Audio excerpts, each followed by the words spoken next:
Halo teman-teman, apa kabar hari ini? Semoga selalu sehat dan diberkahi. Sebelum ceritanya dimulai, jangan lupa like, subscribe, dan aktifkan lonceng notifikasi agar tidak ketinggalan cerita berikutnya. Tulis juga nama dan asal kota kalian di kolom komentar. Saya ingin tahu siapa saja yang setia menemani dan mendengarkan cerita di channel ini. Matanya terbuka bukan karena cahaya matahari, melainkan oleh rasa asing yang menekan dadanya. Langit-langit kamar begitu tinggi, dihiasi lampu kristal yang berkilau dingin. Tempat tidur empuk yang seharusnya memberi rasa aman, justru terasa seperti milik orang lain. Larissa berbaring diam beberapa detik, mencoba mengingat di mana ia berada. Ini bukan rumah orang tuanya, ini rumah keluarga suaminya. Ia baru saja menikah, statusnya berubah dalam satu malam. Namun perasaan di dadanya tidak terasa seperti kebahagiaan, melainkan kewaspadaan yang belum ia pahami sepenuhnya. Belum sempat ia bangkit dan merapikan diri, suara dari lantai bawah terdengar. Tegas, pendek, tidak menyebut nama. "Sudah bangun?" Suara Nyonya Ratna. Larissa segera duduk, jantungnya berdegup lebih cepat dari seharusnya. Ia menyambar selimut, menurunkan kaki ke lantai. Marmer dingin menyentuh telapak kakinya, membuatnya sedikit tersentak. Dingin itu menjalar naik, seolah mengingatkan bahwa keindahan rumah ini tidak pernah dimaksudkan untuk memberi kehangatan. Ia melangkah perlahan menuruni tangga besar. Setiap anak tangga menggemakan langkahnya, terlalu keras untuk pagi yang masih muda. Dinding-dinding tinggi dihiasi lukisan mahal, namun tak satu pun membuatnya merasa diterima. Semua terasa mengawasi. Di ruang tengah, Nyonya Ratna berdiri tegak. Rambutnya rapi, wajahnya tanpa senyum. Tatapannya tajam namun tenang. Tatapan orang yang terbiasa mengatur bukan menyambut. "Kamu bisa langsung ke dapur," katanya singkat. Tidak ada ucapan selamat pagi, tidak ada pertanyaan tentang tidurnya, tidak ada pelukan. Larissa mengangguk refleks, meski tak ada yang benar-benar ia pahami. Ia belum tahu letak dapur, belum tahu aturan rumah, belum tahu perannya. Namun tubuhnya bergerak mengikuti perintah, seolah nalurinya sudah lebih dulu menyerah. Di dapur, ia berdiri canggung di tengah peralatan yang mengkilap. Segalanya mahal, segalanya bersih, segalanya terasa bukan miliknya. Ia menunggu instruksi berikutnya, seperti benda yang diletakkan di tempat baru dan menanti digunakan. Saat itulah, Larissa menyadari sesuatu, perlahan, menyakitkan. Di rumah ini, ia tidak dibangunkan dengan kasih. Ia dipanggil seperti kewajiban. Ia tidak datang sebagai menantu yang diangkul, melainkan sebagai seseorang yang diharapkan berfungsi. Pagi pertama setelah pernikahan itu mengajarkannya satu hal yang tak pernah diucapkan secara langsung.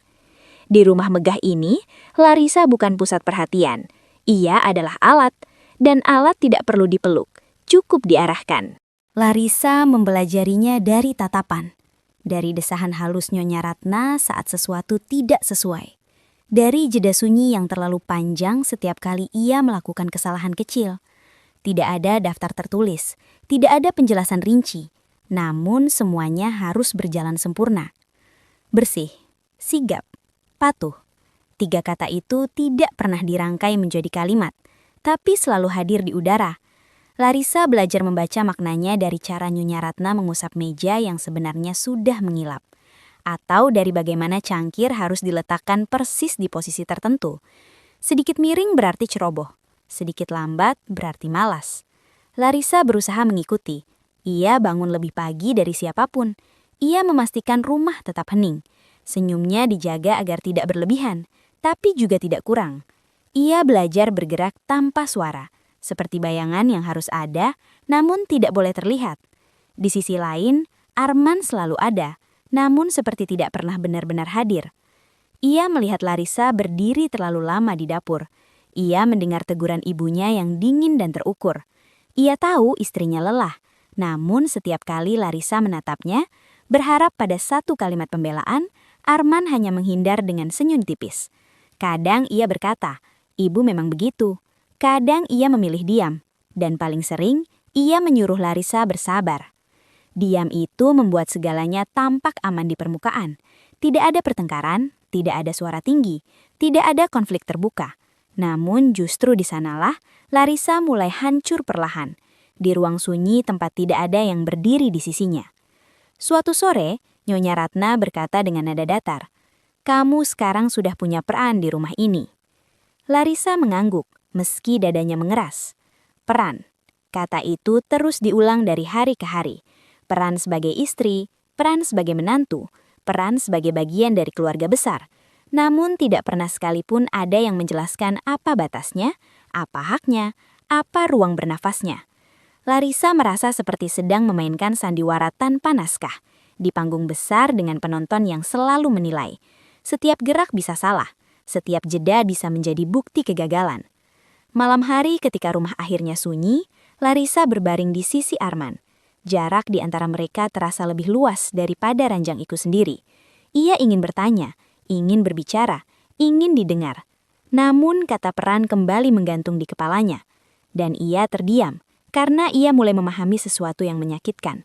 Di rumah ini, peran terpentingnya bukan untuk dimengerti, melainkan untuk menyesuaikan diri, bahkan jika itu berarti menghilangkan dirinya sendiri. Ada suara langkah di lorong panjang. Ada pembantu yang keluar masuk membawa nampan. Ada tamu keluarga yang datang tanpa janji. Duduk lama, berbicara pelan namun penuh penilaian. Tawa sesekali terdengar, tapi bukan tawa yang hangat. Lebih seperti formalitas yang diwajibkan. Di tengah semua itu, Larissa merasa sendirian. Ia selalu berada di antara orang-orang, namun jarang benar-benar bersama siapapun.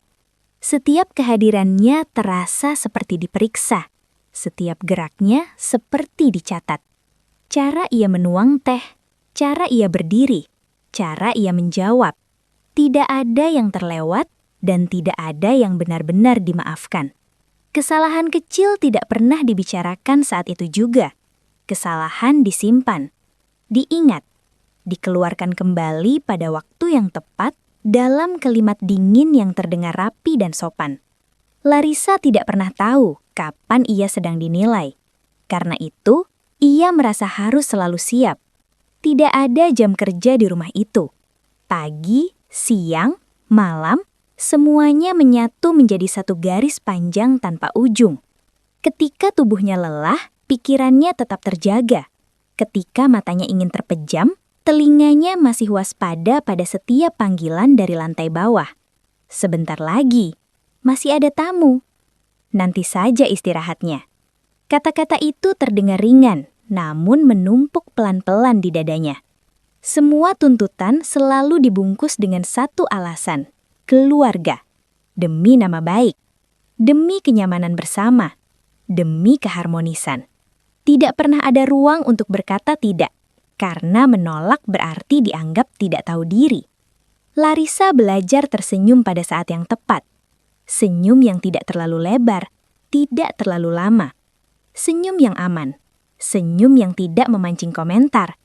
Senyum itu ia kenakan seperti pakaian yang harus selalu bersih, meski di dalamnya tubuhnya gemetar.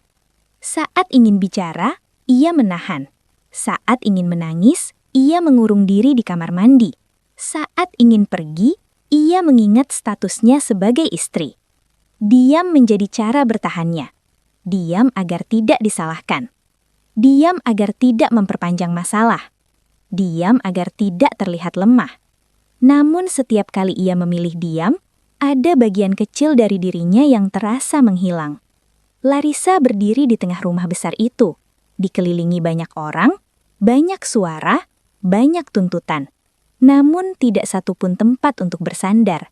Dan untuk pertama kalinya, ia memahami ironi yang menyakitkan. Rumah yang ramai tidak selalu berarti ditemani. Kadang justru di sanalah kesepian bekerja paling kejam. Larissa menemukan ruang aman bukan di kamar tidur, bukan di ruang keluarga, apalagi di pelukan suaminya. Ruang aman itu bernama Maya. Ia hadir dalam bentuk layar kecil di genggaman tangan. Pesan-pesan singkat yang datang diam-diam, dibaca cepat, lalu dihapus pelan-pelan. Tidak ada suara, Tidak ada tatapan menilai. Hanya kata-kata yang datang tanpa tuntutan. "Kamu baik-baik saja? Kamu kelihatan capek." Pertanyaan sederhana itu membuat dada Larissa sesak. Tidak ada yang pernah bertanya seperti itu sejak ia tinggal di rumah ini. Ia membaca ulang kalimat Maya berkali-kali, seolah memastikan bahwa perhatian itu nyata, bukan sesuatu yang ia bayangkan karena terlalu lelah. Larissa membalas dengan hati-hati. Kalimat pendek. Aman. Tidak terlalu jujur, tapi cukup untuk mengalirkan sedikit beban. Capek dikit. Maya tidak mendesak. Ia hanya hadir, mengirim cerita ringan, mengingatkan Larissa tentang dirinya yang dulu, perempuan yang tertawa keras, berbicara tanpa takut, dan tidak pernah merasa bersalah hanya karena beristirahat. Dari percakapan kecil itu, Larissa mulai melihat sesuatu yang selama ini kabur. Rasa lelah yang menumpuk di tubuhnya, bukan karena ia tidak mampu, bukan karena ia malas, bukan karena ia kurang berusaha. Ia lelah karena tidak pernah diberi batas. Ia letih karena selalu harus sempurna. Ia remuk karena hidup dalam pengawasan. Kesadaran itu datang perlahan, seperti cahaya yang masuk melalui celah pintu. Tidak menyilaukan, tapi cukup untuk memperlihatkan luka-luka yang selama ini ia anggap wajar. Untuk pertama kalinya, Larissa berani mengajukan pertanyaan dalam pikirannya sendiri. Pertanyaan yang selama ini ia kubur dalam-dalam. Mungkinkah masalah ini bukan aku? Mungkinkah yang salah bukan caraku, melainkan keadaan yang menekanku? Pertanyaan itu tidak langsung memberi jawaban, namun ia memberi sesuatu yang jauh lebih penting. Keberanian untuk tidak terus menyalahkan diri sendiri. Malam itu, Larissa menatap layar ponselnya lebih lama dari biasanya. Di tengah rumah besar yang dingin, pesan Maya menjadi pengingat sederhana, bahwa di luar sana, ada dunia yang tidak menuntutnya untuk selalu kuat. Dan untuk pertama kalinya sejak menikah, Larissa tertidur bukan dengan rasa takut, melainkan dengan satu kemungkinan kecil bahwa dirinya belum sepenuhnya hilang. Bukan lagi sekadar menjalani hari demi hari, tetapi memperhatikan setiap detail kecil yang sebelumnya ia abaikan demi bertahan. Ia melihat bagaimana suasana rumah berubah hanya karena satu kehadiran. Setiap kali Nyonya Ratna melangkah masuk ke ruangan, percakapan langsung terputus. Suara menjadi lebih rendah. Punggung-punggung menegang, senyum muncul tergesa, seperti refleks yang dilatih bertahun-tahun. Bahkan para pembantu yang sudah lama bekerja di rumah itu bergerak lebih cepat, lebih hati-hati, seolah lantai bisa runtuh jika mereka salah melangkah. Larissa menyadari semua orang tahu kapan harus berhenti bicara. Semua orang tahu kapan harus menunggu. Dan yang paling mengejutkan, tidak ada yang bertanya mengapa. Keputusan sekecil apapun selalu ditangguhkan. Memindahkan vas bunga, mengganti menu makan malam, menunda kunjungan.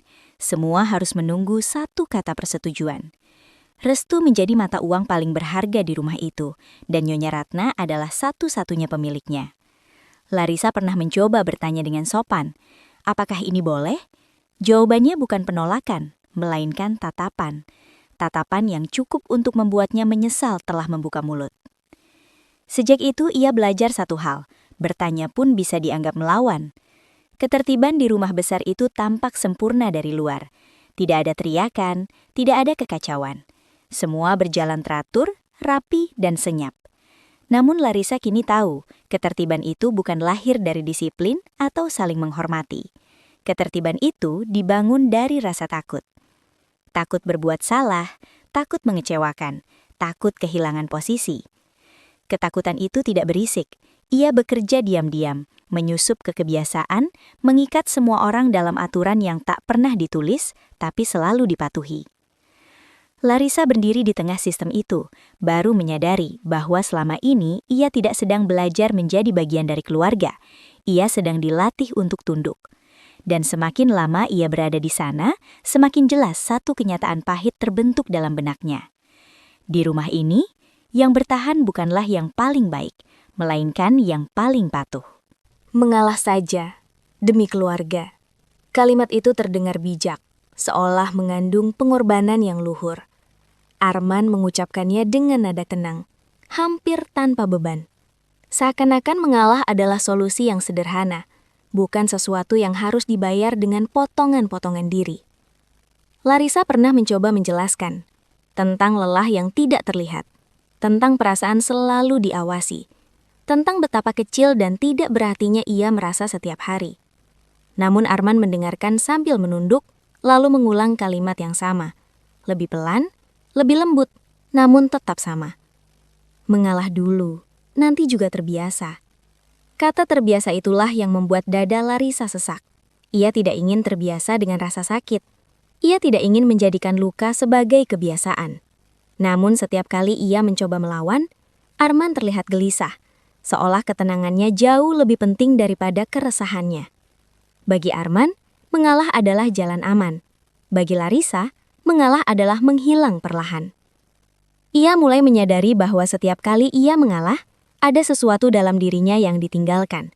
Keinginannya untuk bicara, haknya untuk lelah, bahkan caranya tertawa. Semua dilepaskan satu persatu, tanpa suara. Pada suatu malam, Larissa menemukan sebuah buku kecil di dalam tas lamanya. Sampulnya polos, halaman-halamannya kosong. Ia membawanya ke kamar, menunggu hingga rumah benar-benar sunyi, lalu menulis dengan tangan gemetar. Ia menulis tentang hari-hari yang terasa panjang, tentang senyum yang dipaksakan, tentang kata mengalah yang selalu menang, sementara dirinya selalu kalah. Tulisan itu bukan untuk dibaca orang lain, bukan untuk membuktikan apapun. Buku kecil itu menjadi satu-satunya tempat di mana Larissa boleh jujur tanpa takut disalahkan. Di sanalah ia menyimpan suara yang tidak pernah didengar. Setiap halaman menjadi pengingat bahwa ia masih ada. Bahwa meski di siang hari ia tampak patuh dan tenang, di malam hari ia masih memiliki dirinya sendiri, meski hanya dalam bentuk kata-kata yang harus disembunyikan. Larissa menutup buku itu dengan hati-hati, lalu menyelipkannya kembali ke tempat semula. Ia tahu, jika tulisan itu ditemukan, ia akan dianggap berlebihan, dramatis, tidak tahu bersyukur. Namun Larissa juga tahu satu hal yang lebih penting. Selama ia masih bisa menulis, ia belum sepenuhnya kalah. Dan selama ia belum sepenuhnya kalah, kata mengalah belum berhasil menghapusnya seluruhnya. Ia hadir bersama senyum, nada lembut, alasan yang terdengar masuk akal. Semua dikemas rapi, seolah demi kebaikan Larissa sendiri. Tidak perlu sering pegang telepon. Nanti capek sendiri. Di rumah saja lebih aman. Awalnya Larissa mengangguk. Ia percaya, atau setidaknya berpura-pura percaya. Hingga suatu hari, ia menyadari bahwa ponselnya lebih sering berada jauh dari jangkauan. Panggilan masuk dijawab singkat, pesan dibaca cepat. Beberapa kali, telepon itu bahkan diminta untuk ditinggalkan di ruang tengah. Alasannya sederhana, agar Larissa bisa lebih fokus pada keluarga. Aksesnya perlahan dikontrol. Waktu keluar rumah dipertanyakan. Tujuan harus jelas. Wajah-wajah yang ia temui dicatat tanpa dicatat. Semua terasa halus, hampir tidak terlihat, namun sangat nyata. Nyonya Ratna menyebut semua itu sebagai perlindungan. Dunia luar tidak selalu baik, katanya suatu siang sambil tersenyum tenang. Kami hanya ingin kamu aman. Kata aman terdengar seperti berkah, namun bagi Larissa, kata itu berubah menjadi batas yang menyempit dari hari ke hari. Ia merasa napasnya diatur, geraknya diawasi. Bahkan, keinginannya pun harus melewati saringan yang tidak pernah ia setujui. Larissa masih tinggal di rumah besar yang sama. Dindingnya tidak berubah. Pintu-pintunya tidak dikunci. Namun ia tahu, ada jeruji yang tidak terlihat di sekelilingnya. Jeruji yang membuatnya ragu melangkah, ragu berbicara, ragu berharap. Ia merindukan kebebasan sederhana, menelepon tanpa diawasi, keluar tanpa penjelasan panjang, tertawa tanpa takut salah. Hal-hal kecil yang dulu tidak pernah ia pikirkan, kini terasa seperti kemewahan yang dilarang. Malam hari menjadi waktu terberat. Rumah yang seharusnya memberi perlindungan justru menekan dadanya. Larissa duduk di tepi ranjang, mencoba menarik napas panjang. Namun udara terasa berat, seolah ruang itu ikut mengatur iramanya. Ia menulis lagi di buku kecilnya. Kata-kata semakin pendek, kalimatnya semakin sunyi, seperti dirinya. Larissa mulai menyadari kenyataan yang menakutkan. Rumah itu tidak sedang menjaganya. Rumah itu sedang mengecilkan dunianya. Dan di tengah isolasi yang dibungkus perhatian itu, Larissa bertanya dalam diam, berapa lama lagi ia mampu bernafas di ruang yang semakin sempit ini? Tidak terang, tidak lama, namun cukup untuk membuat Larissa kembali mengingat seperti apa rasanya bernapas tanpa rasa takut. Ayahnya datang dengan langkah pelan dan senyum lelah, membawa kantong kecil berisi buah, oleh-oleh sederhana yang terasa asing di rumah semewah itu. Saat melihat ayahnya berdiri di ruang tamu, dada Larissa menghangat sekaligus perih. Ia ingin memeluk, ingin menangis, namun tangannya tertahan. Tatapan Nyonya Ratna sudah lebih dulu hadir, tenang, sopan, dan penuh pengukuran. Nyonya Ratna menyambut Pak Dharma dengan senyum yang tepat. Tidak kurang, tidak berlebihan. Kata-katanya halus, pertanyaannya rapi. Namun Larissa tahu, setiap kalimat itu membawa penilaian. Tentang asal-usul, tentang kebiasaan, tentang apakah ayahnya pantas berada di ruang itu. Pak Dharma duduk sedikit kaku di kursi besar yang tidak ia kenal. Ia berbicara seperlunya, menjaga sikap. Sesekali matanya mencari Larissa, memastikan putrinya baik-baik saja. Tatapan itu hampir membuat Larissa runtuh. Namun, Larissa memilih diam. Ia menjawab seperlunya, tersenyum saat diminta, menahan cerita-cerita yang ingin keluar. Ia tahu, satu kata yang salah bisa berubah menjadi bahan penilaian baru. Satu keluhan kecil bisa menjadi alasan untuk menyudutkan ayahnya. Larissa tidak ingin itu terjadi. Diamnya menjadi perisai. Bukan untuk dirinya, melainkan untuk orang yang paling ingin ia lindungi. Ia membiarkan dirinya terlihat baik-baik saja, meski dadanya sesak. Ia membiarkan kebohongan kecil itu tumbuh, demi menjaga ayahnya tetap aman. Pak Dharma tidak banyak bertanya. Namun sebagai ayah, ia merasakan ada yang tidak beres. Cara Larissa berbicara terlalu hati-hati. Senyumnya terlalu dijaga. Matanya terlalu sering menunduk. Sebelum pulang, Pak Dharma menggenggam tangan Larissa sebentar. Singkat, hampir tidak terlihat. Genggaman itu membawa lebih banyak makna daripada semua percakapan hari itu. Ada kekhawatiran, ada janji tanpa kata. Setelah ayahnya pergi, rumah kembali pada keheningannya yang berat. Cahaya itu padam secepat ia datang. Yang tersisa hanya rasa takut dan kesadaran pahit bahwa diamnya memang telah menyelamatkan orang lain. Namun Larissa tahu, setiap kali ia memilih diam demi orang lain, jeruji di sekeliling dirinya semakin rapat. Dan rumah itu, sekali lagi, menutup pintunya tanpa suara. Ia pulang dengan membawa lebih banyak pertanyaan daripada jawaban. Namun sebagai ayah, ia tahu sesuatu telah berubah pada diri putrinya. Bukan dari apa yang diucapkan Larissa, melainkan dari cara ia menahan kata-kata. Hari-hari berikutnya, Pak Dharma datang kembali dengan alasan sederhana. Mengantar sesuatu, menjenguk sebentar. Alasan-alasan kecil yang memberinya kesempatan untuk melihat lebih dekat tanpa menimbulkan kecurigaan. Dan dari sanalah semuanya mulai terlihat.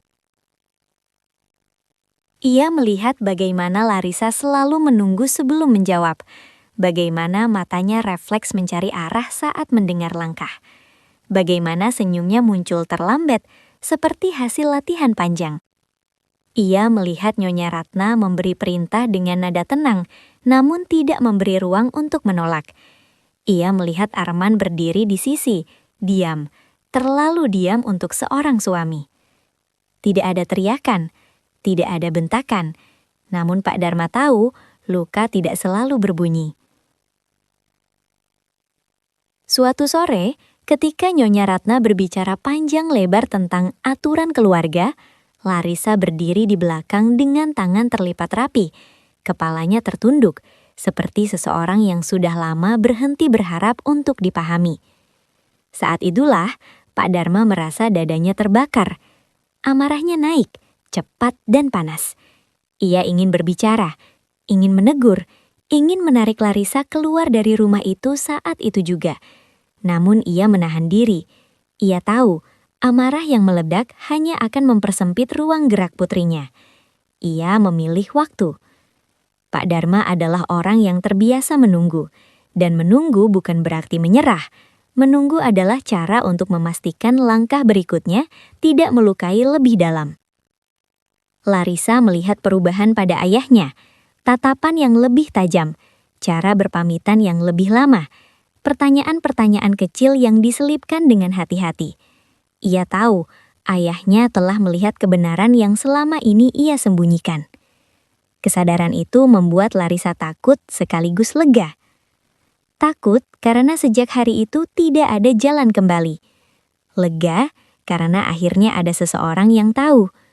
Kebenaran telah terungkap, meski tanpa kata-kata. Dan Larissa paham betul, kebenaran tidak pernah datang sendirian. Ia selalu membawa harga, kadang berupa konflik, kadang berupa kehilangan, kadang berupa perpisahan yang tidak direncanakan. Larissa berdiri di kamar malam itu, menatap buku kecilnya. Ia menulis satu kalimat pendek, lalu menutupnya dengan tangan gemetar. Ayah sudah tahu. Kalimat itu sederhana, namun maknanya berat. Sejak saat itu, Larissa tahu hidupnya akan bergerak ke arah yang berbeda. Tidak lebih mudah, tidak lebih aman, namun lebih jujur. Dan kejujuran di rumah itu adalah ancaman. Tidak ada meja panjang, tidak ada notulen. Hanya ruang keluarga yang biasanya rapi dan tenang, kini terasa berat oleh sesuatu yang tidak terucap. Nyonya Ratna duduk tegak di kursinya, wajahnya tenang seperti biasa. Arman berdiri di sisi, canggung, seolah tidak yakin di pihak mana ia harus berpijak. Larissa duduk sedikit ke belakang, diam, menahan napas. Pak Dharma datang dengan langkah pelan, tidak tergesa, tidak ragu. Ia tidak membawa emosi, hanya kepastian. Percakapan dibuka dengan kalimat sopan tentang keluarga, tentang keharmonisan, tentang pengorbanan. Nyonya Ratna berbicara panjang, seakan ingin menegaskan bahwa rumah ini masih berada dalam kendalinya. Setiap kata disusun rapi, penuh wibawa. Pak Dharma mendengarkan tanpa menyela. Lalu ketika ruang itu sudah cukup sunyi, ia berbicara. Saya rasa ada hal yang perlu kita luruskan. Nada suaranya datar, tidak menantang, tidak pula meminta izin. Ia menyebutkan angka, nama perusahaan, struktur kepemilikan. Semua dengan urutan yang jelas, tanpa emosi berlebih. Hingga akhirnya, satu kalimat jatuh di ruangan itu seperti benda berat. Saya adalah pemegang saham terbesar di perusahaan ibu. Udara seolah berhenti bergerak. Nyonya Ratna terdiam. Senyumnya tidak langsung hilang, tapi matanya berubah. Ada sesuatu yang goyah di sana. Sesuatu yang selama ini berdiri terlalu lama tanpa pernah diganggu. Arman menoleh cepat, mencoba mencerna kenyataan yang baru saja diucapkan. Kekuasaan yang selama ini terasa absolut, runtuh bukan oleh teriakan, melainkan oleh satu fakta. Pak Dharma tidak meninggikan suara. Ia tidak mengancam. Ia hanya menjelaskan bahwa keseimbangan telah berubah.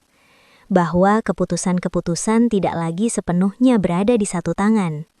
Bahwa ada batas yang selama ini dilanggar tanpa disadari. Larissa mendengarkan dengan jantung berdegup keras. Seharusnya ini terasa seperti kemenangan. Seharusnya ada kelegaan. Namun yang ia rasakan justru ketakutan yang dingin. Ia tahu, orang yang kehilangan kuasa tidak selalu menyerah. seringkali mereka menjadi lebih berbahaya. Tatapan Nyonya Ratna akhirnya beralih padanya. Tatapan itu tidak marah, tidak pula terkejut. Tatapan itu dingin dan menghitung, seperti seseorang yang baru saja kehilangan satu senjata, tapi masih menyimpan banyak yang lain. Pertemuan itu berakhir tanpa keributan, tanpa air mata, tanpa permintaan maaf. Namun Larissa tahu, sesuatu telah pecah.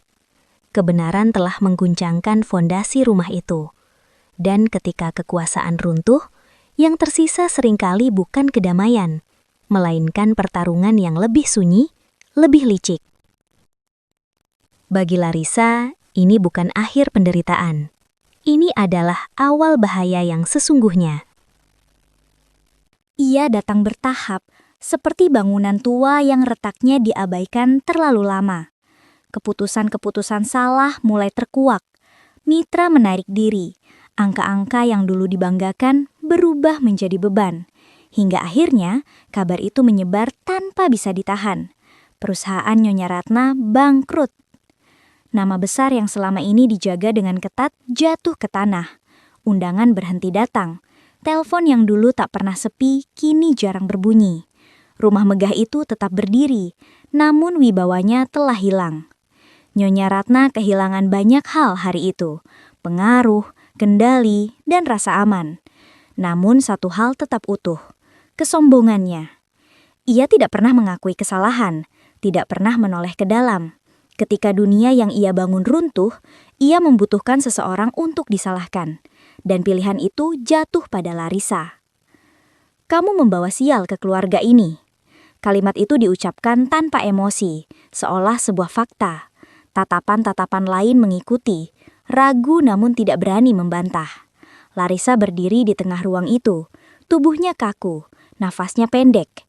Ia pernah membayangkan saat ini, saat semua kesalahan dilimpahkan kepadanya.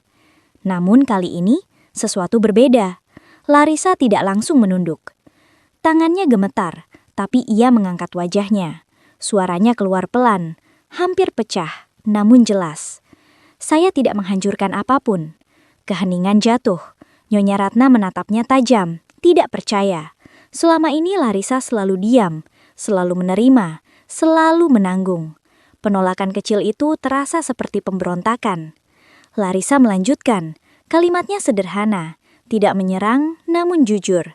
Ia berbicara tentang batas, tentang perlakuan, tentang bagaimana ia terus diposisikan sebagai penyebab tanpa pernah diberi ruang untuk menjadi manusia. Kakinya tepat berpijak, meski dadanya berdebar keras. Dan di saat itulah Arman bergerak. Ia tidak membela dengan kata-kata besar. Ia hanya berdiri sedikit lebih dekat ke Larissa. Tidak sepenuhnya menentang ibunya, tapi juga tidak lagi berdiri di belakangnya. Sikap kecil itu yang mungkin tak berarti bagi orang lain, terasa seperti gempa kecil di rumah itu. Nyonya Ratna menyadarinya. Wajahnya mengeras. Ia telah kehilangan banyak hal, dan kini mulai kehilangan kendali atas anaknya sendiri. Bagi Larissa, hari itu bukan tentang menang atau kalah. Ia tidak merasa lega. Ia hanya merasa lelah. Namun untuk pertama kalinya, kelelahan itu tidak disertai rasa bersalah. Perusahaan boleh runtuh. Nama besar boleh jatuh, namun Larissa telah berdiri. Dan setelah seseorang berdiri untuk dirinya sendiri, tidak ada lagi cara untuk benar-benar menjatuhkannya tanpa perlawanan. Rumah itu masih berdiri dengan dinding yang sama, lorong yang sama, dan udara yang sama beratnya. Ancaman belum pergi. Tatapan Nyonya Ratna masih tajam, meski kini lebih berhati-hati. Kekuasaan memang goyah, namun belum sepenuhnya runtuh. Namun, ada satu hal yang berubah. Larissa. Ia berdiri sebagai dirinya sendiri, bukan sebagai menantu yang selalu menyesuaikan diri, bukan sebagai istri yang hanya mengalah demi kedamaian palsu.